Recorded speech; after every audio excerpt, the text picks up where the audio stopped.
राज करणाऱ्या औरंगजेबाला छत्रपती संभाजी महाराजांचं नाव ऐकून घाम फुटलं. गड किल्ले जिंकायला लागले. गडावर जिंकी गडाला जिंकी गडाला वार्ता आलमगीराला. ही वार्ता औरंगजेबाकडे गेली आणि औरंगजेब म्हणत आहे, औरंगजेबानं सांगितलं, शिवाजी राजा गया, छत्रपती शिवाजी राजा गया, लेकिन पीछे ये छावा छोड़ के गया, ये छावा छोड़ के गया. करवीर निवासिनी कोल्हापूर वासिनी कोल्हापूरला उद्ध्वस्त सुरू झाला. औरंगजेबानं सांगितलं, हिंदू देवी देवतेवर वार करायचा हे ठरवलेलं होतं आणि देवीवर वार करायला सुरुवात वेढा करवीरला वेढा घातलेला आहे. आणि इकडे छत्रपती संभाजी महाराजांच्या कानावर बातमी गेली, कोल्हापूरला वेढा पडलं. सगळीकडे उद्ध्वस्त चालू आहे, विध्वंस चालू आहे. आता काय करायचं? संभाजी महाराजांनी आई जगदंबेला मागणं घातलं. आई जगदंबेला वंदन केलं आणि सर्व मावळे घेऊन ही मंडळी निघालेली आहे. शत्रूवर विजय मिळवण्याकरता निघालेले संभाजी राजे. छत्रपती संभाजी राजे म्हणजे काय? माझे राजे जणू भासे मदान आलेला. इतकं सौंदर्य माझ्या राजामध्ये. भरदार छातीचा बांधाव, भरदार छातीचा बांधा, छातीचा बांधा असा होता आमचा शंभू राजाजी रहाटे.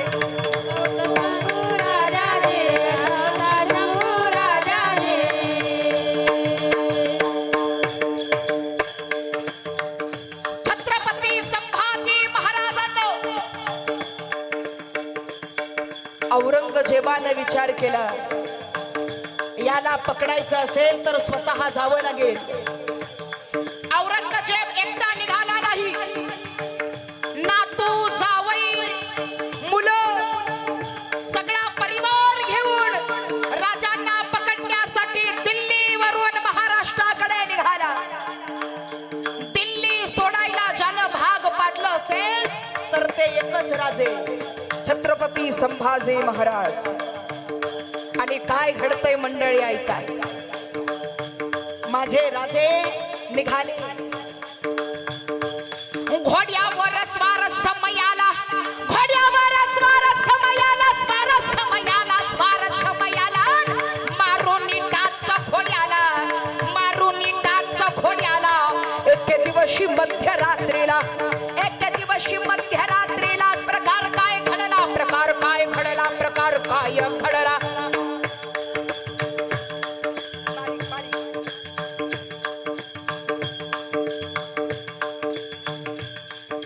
आणि याच वेळेला त्याला पकडून देईल, पण त्याच्या बदल्यात मला काही मिळेल. आमिष लावलं वठाला, आमिष लावलं वठाला. काय घडतंय ऐका. आमिष लावलं वठाला, आमचाच माणूस फितूर बघा झाला. कांदा फोडलं, कांदा फोडलं तर डोळ्यातनं पाणी येतं. कांदा फोडलं तर डोळ्यातनं पाणी येतं.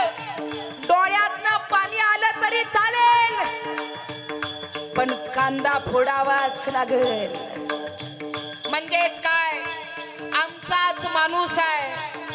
पण जर वतनदारी मिळत असेल, जर वतन मिळत असेल तर काय हरकत आहे? छत्रपती संभाजी महाराजांची बातमी शत्रूच्या कानावर गेली आणि शत्रूच्या कानावर जाता बरोबर सैन्य महाराजांच्या दिशेनं निघालं आणि इकडे महाराज निघालेले आहेत. राया अंता होते जोडीला, राया अंता होते जोडीला, मालोजी बाबा होते सोबतीला. संगमेश्वरी आले मुक्कामाला, संगमेश्वरी आले मुक्कामाला. विश्रांती घ्यावी देहाला, विश्रांती घ्यावी देहाला. संगमेश्वरी आले मुक्कामाला. रात्रभरच्या घोड तवडीला, रात्रभरच्या घोड तवडीला. काळ झोप लागली राजाला, लागली राजाला जिरहाजी, लागली राजाला जिरहाजी, लागली राजाला जिरहाजी. जरा आराम करावा म्हणून सैन्य थांबलेलं आहे आणि हे सैन्य थांबलेलं असताना सगळे आराम करत आहेत आणि शत्रूनं दिलेल्या बातमीनुसार शत्रू संगमेश्वरी येऊन पोहोचला. सरदेसायाच्या वाड्याला वेढा पडला, सरदेसायाच्या वाड्याला वेढा पडला. संतांची धावत आलेले. राजा राजा राजा घात झाला, राजा घात झाला, राजा घात झाला. फितुरीनं घात बघा केला, खितुरीनं घात बघा केला. काळ रात्र होती सोबतीला, काळ रात्र होती सोबतीला. या काळ रात्रीनं राजांचा घात केला. वाड्याचा दरवाजा उघडला. राजांनी तलवार हातात घेईपर्यंत सगळं सैन्य वाड्याच्या दरवाजातून आतमध्ये शिरलेला आहे. राजांचे मावळे लढायला लागले. मालोजी बाबा म्हणतात, ऐका, शेजारी नावडी नावाची नदी होती.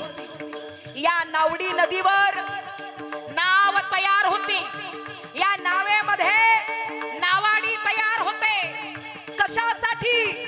छत्रपती संभाजी राजांना सुरक्षित नेण्यासाठी. मालोजी बाबा म्हणाले, धनी धनी धनी तुम्ही इथं थांबू नको, भांगा काढो, धनी भांगा काढो, नावडी नदी गाठा. आम्ही बघतो शत्रूला, आम्ही शत्रू सोबत लढतो, तुम्ही नदी गाठा. माझ्या राजांनी आमच्या मावळ्यांकडे बघितलं आणि राज म्हणतात, अरे आपल्या प्रजेला, आपल्या जनतेला आणि आपल्या मावळ्यांना संकटात सोडून जर मी इथून निघालो तर मी राजा कसला. अरे मी राजा कसला. इथून मला सुरक्षित जायचं नाही, मी तुमच्या सोबत लढेन. कापा कापी याच समयाला, कापा कापी याच समयाला. काळ रात्र होती जोडीला. मालोजी बाबाच्या अंगावर वार झाला आणि मालोजी बाबा रक्तबंबाळ होऊन खाली पडले. मालोजी बाबा रक्तबंबाळ होऊन 60 वर्षाचे बाबा खाली पडलेले आहेत. राजांच्या कानावर बातमी गेली. राजांनी बघितलं, राज मालोजी बाबा गेले. आणि या क्षणामध्ये शत्रूनं वार केला. या क्षणामध्ये वार केला. शाहीर कलोश आणि छत्रपती संभाजी राजांना पकडल्या गेलं. हातांना बेड्या बांधलेल्या आहेत, पायाला पेड्या बांधलेल्या आहेत, मोठ मोठे साखळदंड बांधलेले आहेत. जवळ जवळ बऱ्याच अशा सैनिकांनी राजांना वेढून धरलेला आहे. आणि समोर उभा असलेला इखलास खान, समोर उभा असलेला इखलास खान माझ्या राजांच्या हातापायाला बेड्या होत्या तरी त्याला राजाच्या जवळ येण्याची हिम्मत होईना. त्याचं कारण 100 हत्तीचं बळ ज्याच्या अंगी होतं ते म्हणजे माझे छत्रपती संभाजी राजे होते. राजांचा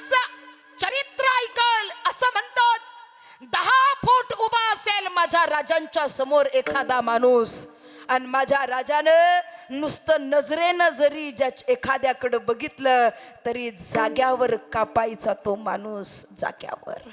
माझ्या राजांचे हात बांधले होते, पाय बांधले होते.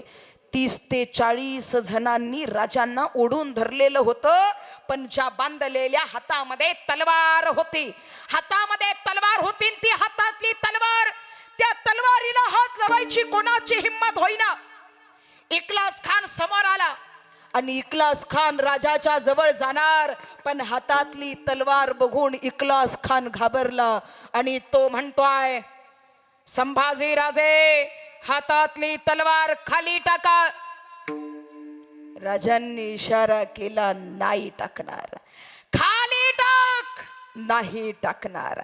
एवढ्यात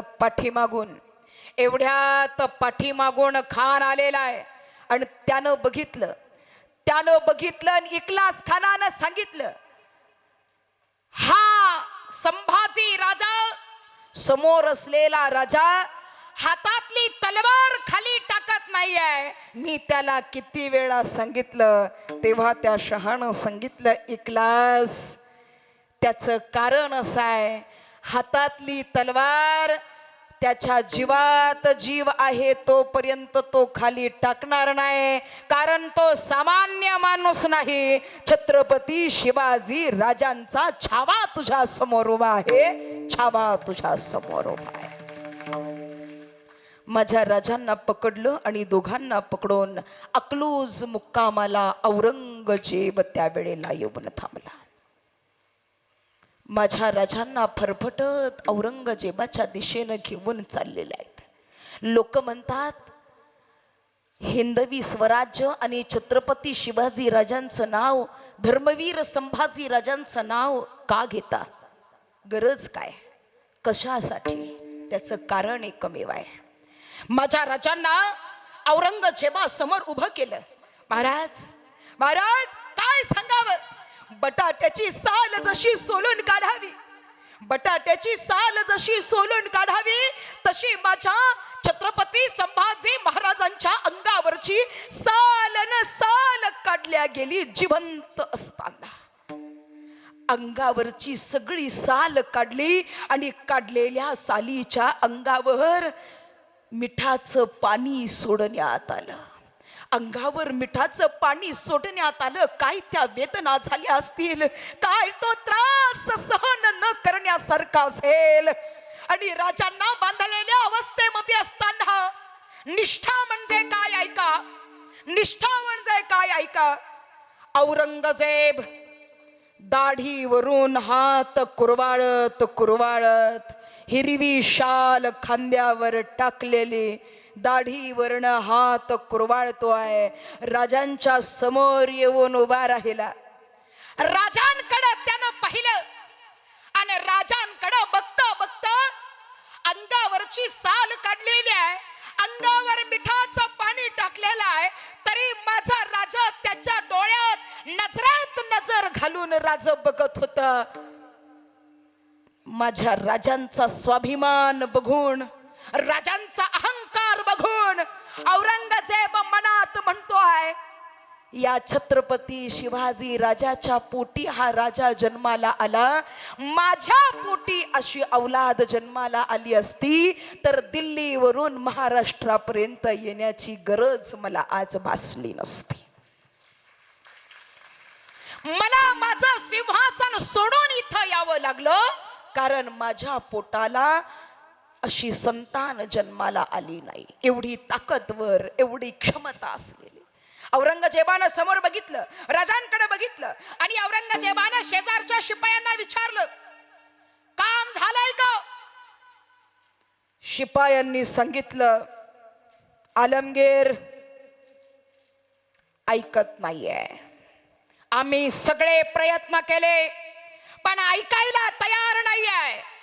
मग औरंगजेब म्हणाला, शेवटचा पर्याय संभाजी राजे, शेवटचा पर्याय जिवंत सोडल्या जाईल. जसा आता आहे तसं जिवंत सोडल्या जाईल. घरी परिवार वाट बघतोय, जिवंत सोडल्या जाईल. फक्त एक कर, माझा धर्म स्वीकार. आहे तसा सोडेन, नव्हे नव्हे माझा सगळं द्यायला तयार आहे. दिल्ली दरबार तुझ्या ताब्यात करेल, पण माझा धर्म स्वीकार.